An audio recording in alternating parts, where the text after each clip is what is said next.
In this lecture series, today we will be talking about job costing.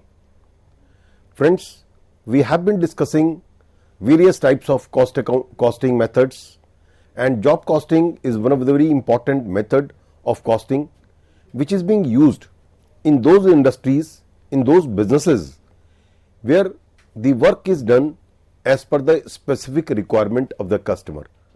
You may call it a tailor-made. Like for example, in the foundry industry, in the engineering industry, in the industry where the job printing is being done, right? And in these type of industries where the specific requirement of the customer is, we use job costing.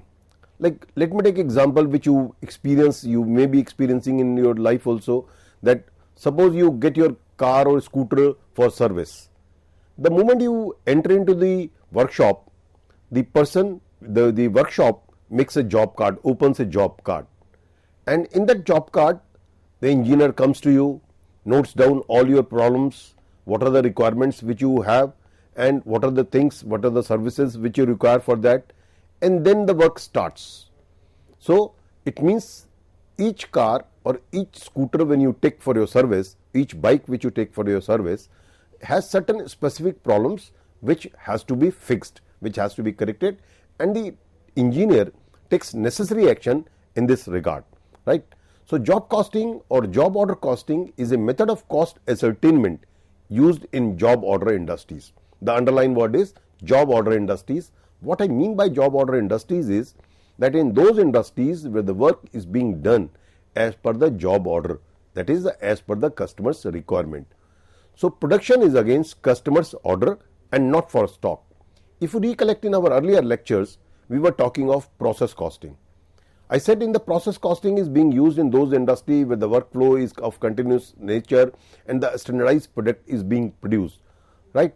So, but unlike the process costing, the job costing is being used where the performance or the work or the production is made as per the requirement of the customers, that is customer's order, and it is not for a stock that you keep on piling the stocks and as when the requirement will come you will supply it, right? So as say for example, in case of standardized pens, in case of standardized shirts, you make a shirt of 40 size and you keep on selling to your distributors, fine, and in the factory the stocks piled up and you sell it to the C&F agent, you sell to the distributors, your shopkeepers, and so on and so forth.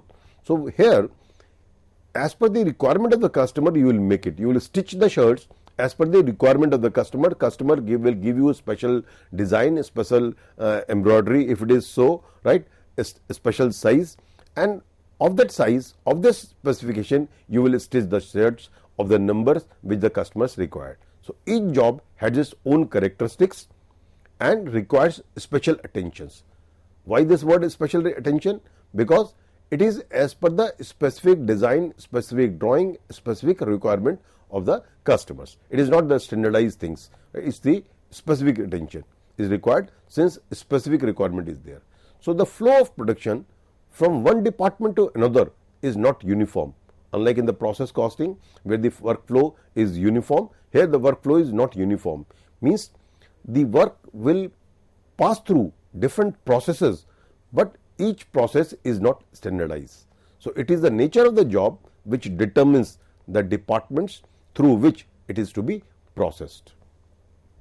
So what are the objectives of job costing? So I will say the cost of each job or order is ascertained separately. This helps in finding out the profit or loss in each individual job. Since I have just said that each order or each contract is of specific requirement, so you need to know that what is the exact cost of this order or this job, so that you can find out at which price you have taken the contract or the job, and you can find out as exactly what is the profit or loss that you have earned on this particular job. It enables management to detect those jobs which are more profitable than those jobs which are unprofitable. See, since you are calculating the cost and the profit of each job separately, so there are certain types of jobs which are more profitable right? So like again the example which I started with, that you are taking your car to the service. The moment you take your car to the workshop, the routine work that takes place in the workshop is servicing of the car, right? I may say that servicing of the car is not that as much as profitable as if there are other defects in the car, and if you want to fix those defects, then engineers, on the base of his experience, on the base of the knowledge and expertise, sees that what are the defects in this which are to be corrected, which are to be fixed, and normally the charges for that is comparatively more as compared to the routine services. So instead of routine services, I'm not saying the routine services are not profitable, that is also profitable, but other than the routine your car service which you do, that is more profitable. So those type of jobs are more profitable as compared to the routine services. This is the point I wanted to make it. So it provides a basis for determining the cost of similar jobs undertaken in the future. It thus helps in future production planning. So whenever you are doing a particular job, you come to know, by performing that job, you come to know that in future, if you get this type of job, what will be the estimated cost and how much time will it take, how much material will it take, will it be used, how much labor hours will it be used, how much machine hours will it be used, right? So on the base of that, you can make your production planning, right? So it helps management in controlling cost by comparing the actual cost with the estimated cost. Since for each job, in detail we'll be discussing as we'll progress our lecture, right? For each job you calculate the cost separately. So, and you have, when the order comes, you estimate, you give the cost, right, in advance.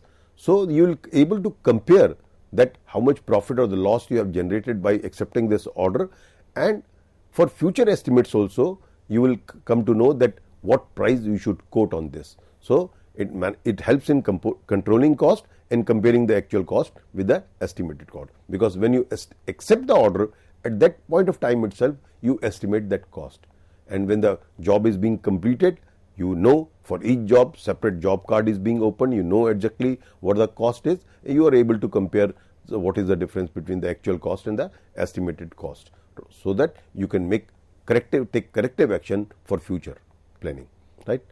So basically this is about the objective of the cost accounting, job costing. Now let's talk what procedure do we follow in the job costing, right? So the very first step in the job costing is, the moment you accept an order for a job, you assign a number for it, and the number is called job number.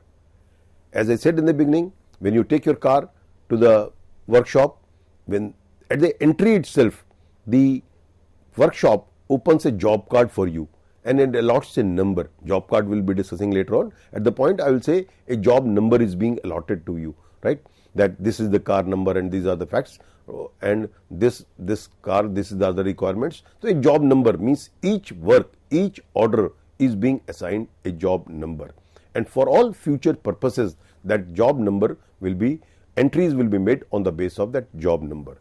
So when an order has been accepted, an individual job number must be assigned to each such job, so that separate jobs are identifiable at all stages of production. Suppose at the one go or at the moment you have undertaken 20 jobs. So for each of the job, the separate job number will be allotted. And apart from the job number, the second step I may say is the production order, right? So a production order is, the production control department then makes out a production order, thereby authorizing to start the work on the job. That production order is the authorization by the production control department to start the work. So second step is we issue a production order. Several copies of the production orders are prepared, the copies often being in different colors to distinguish them more easily. See, it is not necessary that the copies must be of different colors, but quite often it has been observed that in job costing, the production order copies are of different colors, because copies of different colors or these copies are being issued to the different departments. one of the copy will be issued to the production control department, one copy will be issued to the costing department, the copy will go to the store department for issuing the material, right? The copy will go to the tool department for the intimation in advance that what are the tools required. So for all these different departments, the copies of the production order may be prepared of different color, right? So that it can be easily identified that this copy is for the production control department, this copy is for the tool department, this copy is for the store department, and so on and so forth, right? So 3 copies are passed on to the following: all departmental foremen concerned with the job. Like if a job has to go through 4 different departments, for each of the 4 different departments, foremen of each of the department will be supplied with a production order copy. Storekeeper for issuing materials, because when the production work will start, these will send a material requisition to the storekeeper for issuing the material, and so that the copy is being sent to the storekeeper so that he know that this is production order, this production order has been accepted by the organization and the work is going on under this production order and under this job number. Tool room, as I said, the tool room, a copy is being sent to the tool room. So tool room for an advance notification of the tools required, that these are the tools that will be required, so that the tool department can arrange or can supply those tools immediately. Like this is a broad performer. And friends, it should be very clear that what exactly in the performer, it depends on the nature of the business. It depends on the requirement of the job, right? This is a broad performer that shows that these are the broad things which are being noted down, which are being written in the production order. Name of the customer, right? Date of commencement, when you are starting the work, date of completion. Once the job is being completed, then you will write down the date when you have completed, right? Job number, I said the moment you take a job number is being allotted to that job or order. Date, bill of material, right? Drawing attached, yes or no. I mean, drawing attached means, since if it is say engineering, because as I said in the beginning, job costing is quite often being used in the engineering industry, where the machine has to be made as per the requirement, as per the drawings of the customers, as per the requirements of the customer. So drawing is being prepared in such businesses. So whether the drawing is being attached or not. So drawing attached or not, because if the drawing is being attached, the production department, the production control department has to specifically keep in mind that the work that is being undertaken, that should be exactly as per the specification or as per the drawings. Special instructions, if there are any, right? So if there is any special instructions from the customer side, so that description is being given. So broadly, I would say in the production order, the name of the customers, the date of commencement, completion, special instructions, job number, date, bill of material, right? And drawings attached if it is so. So these are the broad things. Apart from that, here you are writing quantity, that how much quantity of the material that is being used or that is to be produced, right? Description, machine number to be used, which are the machines that will be used, tools required, right? And it is being authorized by the head of the production control department, signature of the production, that this gentleman who happens to hold the position of the production control department, head of the production control department, or you may say production manager, or whosoever is authorized by the company, right, has signed it. So this is broad performer of production order. Mind it, again I am saying that what is the broad performer of the production order, that depends on the nature of the work that is being undertaken. But broadly, these are the things which are there in the production order. Then this is the very important part. I would say this is the backbone of the job costing, right? Job cost sheets. So the unique accounting document under job costing is the job cost sheet. The job cost sheet is a very important document under the job costing.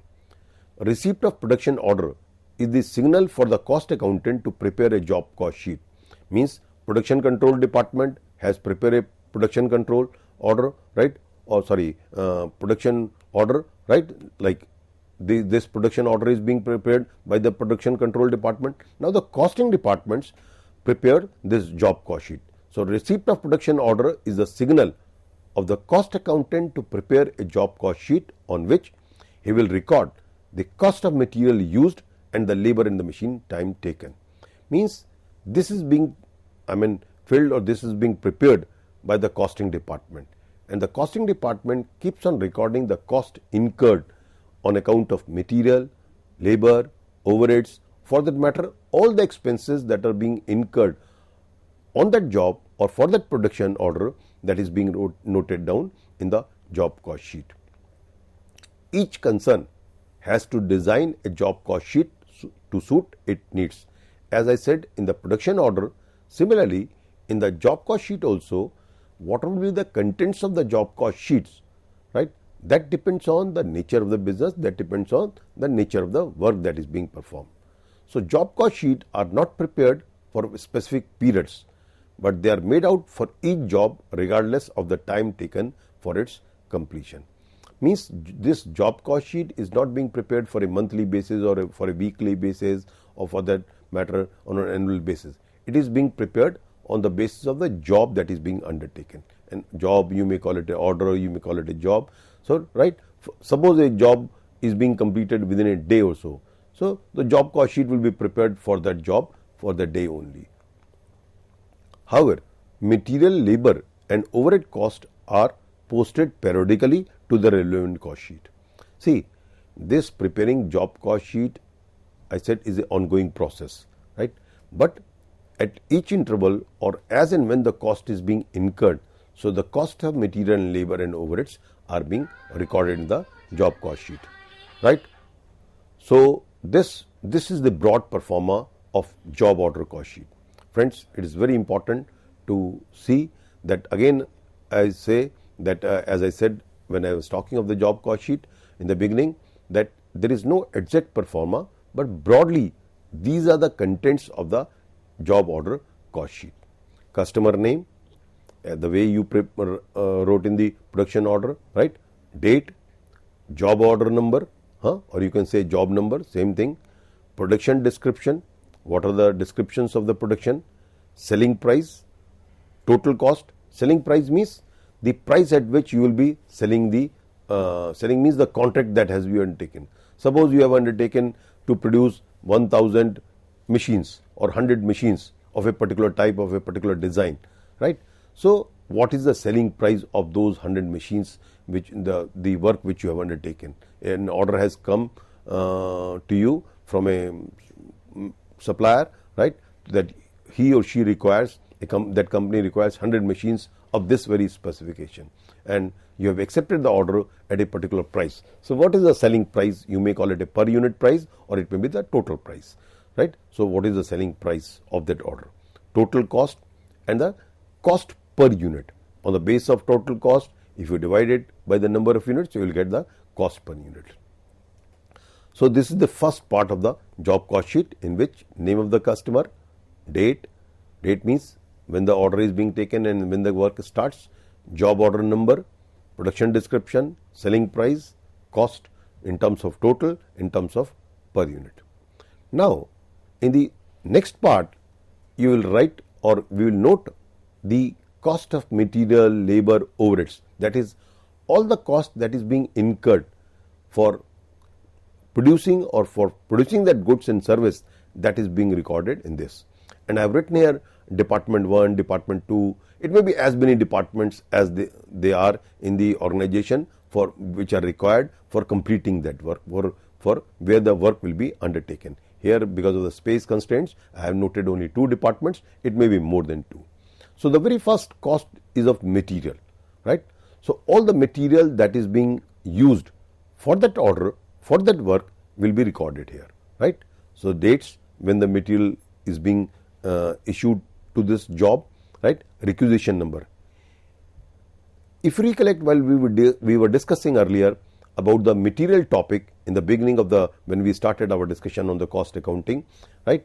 So whenever any department requires any material, it sends a receipt to the store department, that is called material requisition slip, right? Similarly, when a department requires material for producing a particular good or a service, it prepares a requisition slip and it sends to the purchase department that these are the things which is required for this work, right? So that is called requisition. So this requisition number is being recorded here, that the material that is being supplied to the work order or to the order under which requisition number it has been procured, right. So detail of the material, the different dates where the material have been received, the requisition numbers, right, and the amount. Amount means amount of the material. So I mean, there are, say in our example here, there are two departments only. So how much worth of material is being used in department 1, how much worth of material is being used in the department 2 for this particular work order or this job, right. So if there are 4 departments, I'll write down department 1, department 2, department 3, department 4, and in each of the department how much worth of material has been used, under which requisition number this material was being procured, and the cost of the material. Second is labor. The second important cost in any of the work is labor cost. So you write down the labor cost. As and when that labor starts work or the worker starts work on a particular job, a job time card is being issued to the labor. The detailed description of the job time card number or job time card we discussed while talking of labor topic under the cost accounting. So this job card or job time card number records how much time each worker has devoted for this particular job, so that the cost can be identified, right. So this job time card is nothing but which records, it is a record of the time spent on a particular job by the workers in the factory, right. So this labor under which job time card number the workers have devoted time on this work, and the amount, as we know that the labor is being paid at a particular rate. It may be monthly, it may be piece system, right. So whatever the rates are, on the base of the time spent on that particular job multiplied by the number of workers who have worked, right, multiplied by the rate, that comes to, that will be calculating, on the base of this we will be calculating the amount of labor. Amount of labor means the labor cost. So the second important cost is labor cost. And the third cost is, you may say, direct expenses, which I have not written here, but there are certain direct expenses also which are being incurred for particular job. The expenses, if you recollect, all indirect expenses, material, labor, right, and expenses, they are called overheads. All direct cost is called the part of the parcel of the prime cost. So material cost, labor cost, and direct expenses. Direct expenses will be written separately, right. And lastly, overhead expenses, right. So overhead is the sum total of indirect material, indirect labor, and indirect expenses, the rates of the overhead, and the rates oblique the basis. If you recollect, while discussing about overhead topic, we discussed that overheads are a predetermined overhead rates. When the overhead are being charged at a predetermined overhead rates, and suppose, say for example, if you are taking machine hours as a base, right.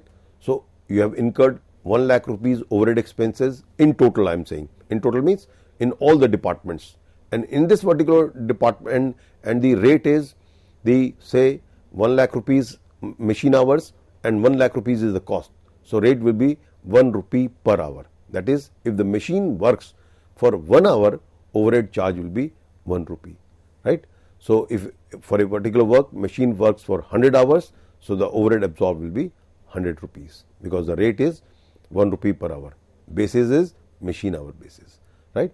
So this is the overhead cost. Now we come to know that in total, in the last part, the sum total of material cost, labor cost, overhead cost in all the 2 departments which were involved in producing this particular job, right. So this is the cost summary.